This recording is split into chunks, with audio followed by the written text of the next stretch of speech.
Mga boss, sabi ni Congressman Marcoleta, okay lang na may provincial rate kasi mas mahal ang cost of living dito sa Metro Manila kaysa sa mga probinsya. Ngayon, panonoorin natin at magre-react tayo kung paano lokohin, kung paano utuin ng Kamanggogoyo Party List at ng first nominee na si Eli San Fernando ang mga Pilipino sa kung paano tumatakbo ang presyo ng iba't ibang reyon. This is Pinoy Extreme. Let's do this. This is Pinoy Extreme. Pakinggan natin yung sinabi ni Congressman Marcoleta. Kasi kung dito ka sa Metropolis, mas mataas talaga kasi magre-renta ka, mamamasahe ka, pati yung pagkain dito. Samantalang kung nandun ka sa ibang region, ipitas ka lang ng mga ilang puso. Yung sinasabi ni Congressman Marcoleta dito is yung source ng pagkain sa probinsya can easily be obtained. Unang-una, pwede kang magtanim since malawak ang mga bakuran doon, so on and so forth. May mga libreng lupa doon na pwede mong ilagay sa paso at magtanim ka katulad ng mga halaman ko dito sa taas. At yung ibang paupa doon ay di hamak na mas mura. Ngayon, tignan natin kung paano ipapaliwanag ni Kamang Loloko, Kamang Uto, Kamang Gogoyo na si Eli San Fernando yung sinabi ni Marcoleta. Binanggit si Congressman Marcoleta partikular doon sa cost of living. Ito yung pagkain, pamasahe, tsaka renta. Ngayon, tignan natin kung mas mura ba talaga mabuhay sa probinsya kaysa sa Metro Manila. Okay mga ka-extremists, I want you to focus on how they show you the graph of the PSA. Legit yung data nila, pero it's manipulated.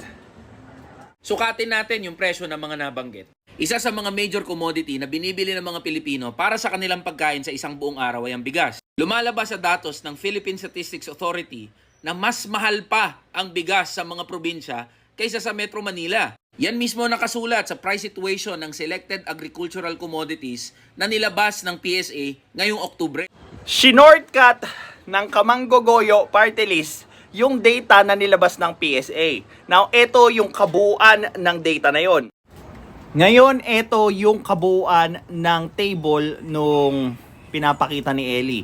Doon sa pinakataas, yung Pilipinas, and ina-average nito yung lahat ng presyo nung bigas sa buong Pilipinas. And yung National Capital Region yung sumunod, and yung mga succeeding items na yung different regions plus the different cities or bayan or provinces.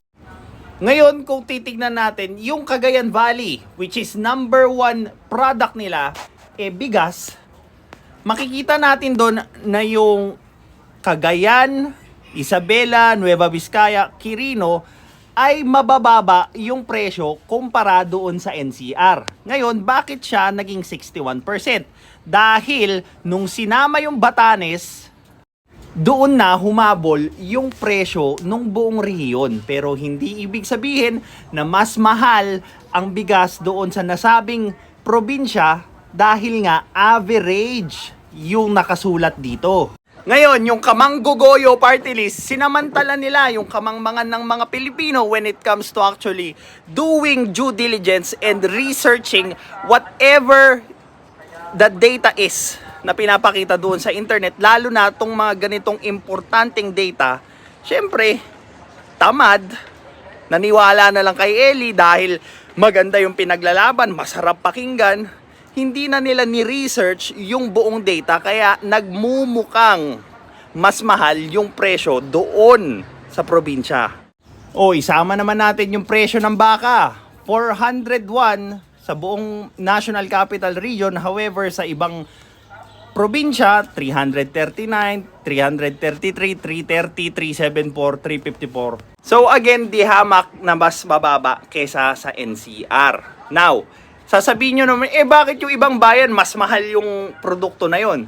May explanation din dyan. Diyan na pumapasok yung supply, kung paano sila nagkakaroon ng ganong klaseng produkto doon, kung ini-import ba nila yon sa ibang bayan. Of course, dumadagdag yung presyo or pumapatong yung retail price pag nagiging ganon yung sitwasyon.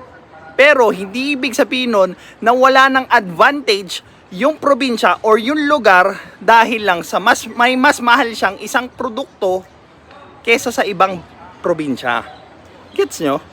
So mag-iingat kayo dito sa Kamanggogoyo party list ni Elisan Fernando because maganda lang pakinggan yung sinasabi niyang pagbabago, yung sinasabi niyang pag-angat ng provincial rate. Pero pag inimplement mo yan, disaster ang aabutin ng bansa dahil yung inflation papalo sa langit.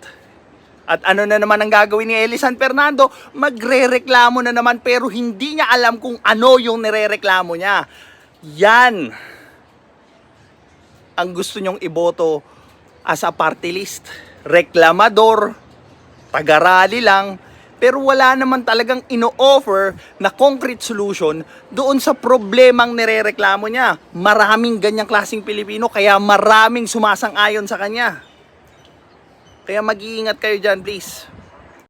Kung simpleng graph lang, hindi niya maipresenta ng maayos, paano pa kaya yung trabaho niya na gagawin doon sa Kongreso? Paano niya gagawin yun? Inuutulang kayo ng party list na yan, kaya huwag nyong suportahan yung mga ganyang klaseng kandidato dahil trapo din yung mga yan.